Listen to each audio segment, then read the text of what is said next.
안녕하세요. 행복꽃 순재입니다. 오늘은 싹소롬에 대해서 얘기를 해볼 건데요. 그러기 전에 먼저 몇 가지 꽃을 좀 보겠습니다. 요거는 지금 그 쑥부쟁이가 이렇게 또 예쁘게 펴서 여러분들한테 이게 뭐처럼 피었나요? 이렇게 층층이로 올라가면서 예쁘게 쑥부쟁이가 폈습니다. 이 친구 뒤늦게 싹이 올라와서 안 필 줄 알았거든요. 그런데 이렇게 꽃이 폈어요. 이 친구는 전국 어디서나 노지 활동이 다 가능하지 않을까.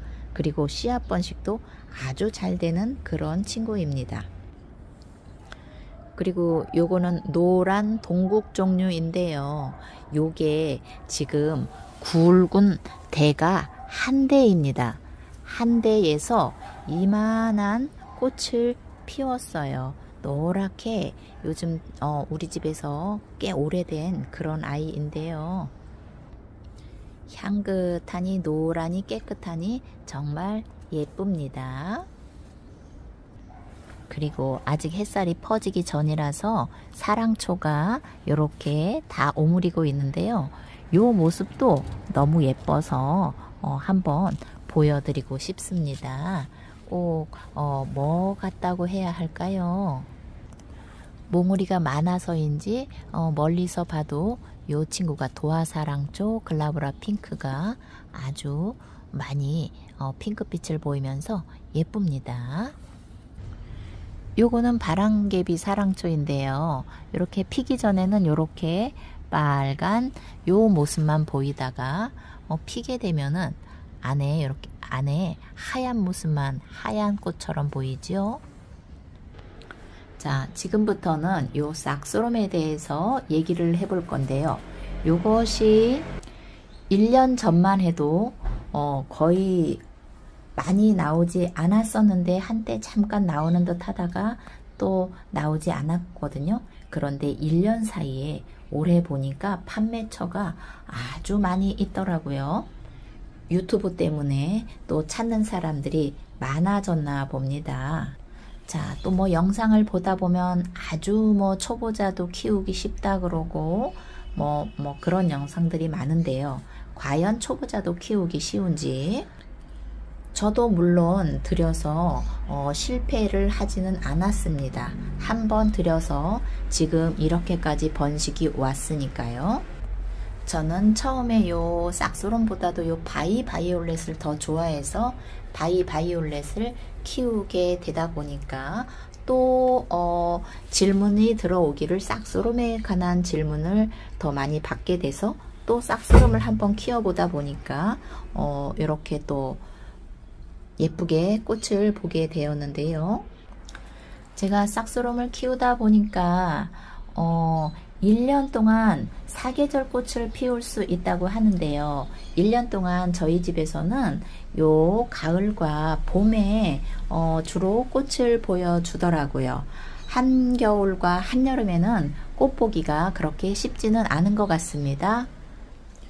싹소롬 키우기 적합한 환경에 계신 분들은 물론 쉽게 정말 아주 아무것도 아니게 키우실 수 있고 꽃도 보실 수 있겠지만 대부분의 환경은 한겨울이나 한여름에 그렇지 못할 거예요. 왜냐하면 이 친구가 좀 열대성 식물이기는 하지만 또 우리나라 기후에 너무 한여름에 무더운 그런 기후를 뜨거운 햇살을 무더운 거를 또 좋아하지는 않거든요. 그래서 어떤 분들은 그늘에서도 꽃 잘 핀다, 실내에서도 꽃 잘 핀다, 실내 공기정화 식물로도 또 나오기도 하더라고요. 그런데 저는 실내까지는 모르겠고 저희 집에서는 베란다에서만 제가 이렇게 키우고 있습니다. 또 이 친구는 또 보면은 물을 좋아한다고 하시는 분들도 계시고 물을 안 좋아한다고 하시는 분들도 계세요. 가장 잘 키울 수 있는 방법은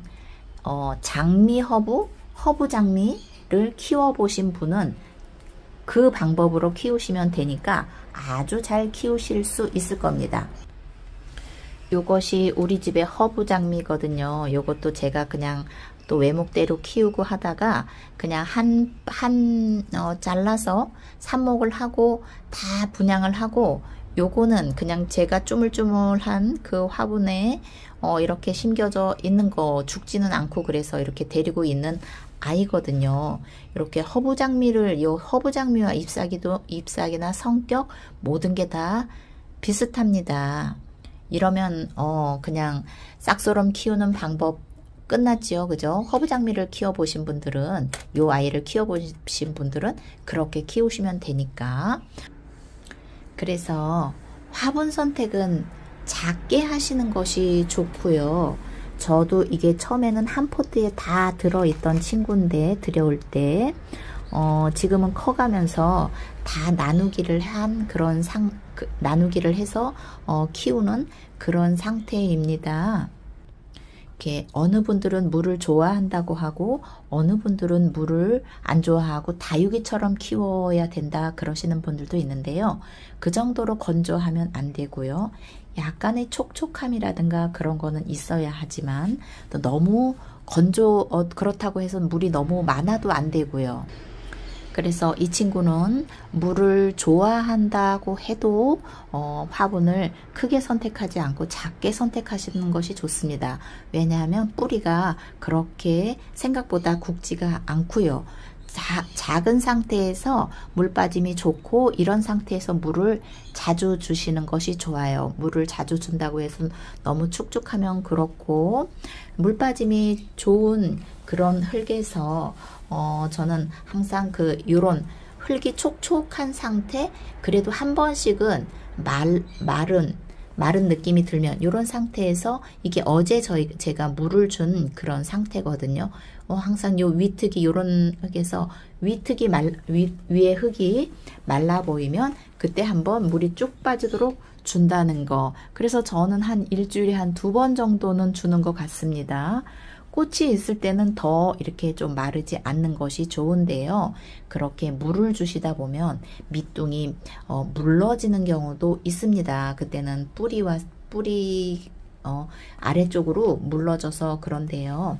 저도 여름에 요 밑둥이 물러져 가지고 그렇게 보낸 아이가 있어요. 그런 밑둥이 물러진 아이는 그 물러진 부분을 좀 정리를 하고 물꽂이를 좀, 또 지금 그런 아이를 보여드릴 수가 없어서 그런데 정리를 해서 물꽂이를 한 다음에 다시 이렇게 흙에 심어 주시면 또 곧바로 그 아이가 자리를 잡습니다. 그리고 그늘에서도 꽃이 잘 핀다고는 하지만 꽃은 기본적으로 햇빛이 있어야 합니다. 베란다를 통해서 들어오는 그런 햇빛에서도, 그런 밝기에서도 꽃이 잘 피어서 그늘에서도 꽃이 잘 핀다고 하시는 것 같은데, 우리 집 창가에 기본적으로 햇살이 있다 하시는 분들은 이 아이를 창가에 두시면 겨울에도 실내는 따뜻하니까 꽃을 겨우내 보실 수 있지 않을까 하는 생각이 드네요. 싹소롬 잘 키우기, 작은 화분에 두고 물 빠짐이 잘 되는 흙에 밝은 그늘에 두시면, 그늘에 두시고 물 관리를 잘 하시면 된다는 말씀 드리면서 마치겠습니다. 감사합니다. 행복하세요.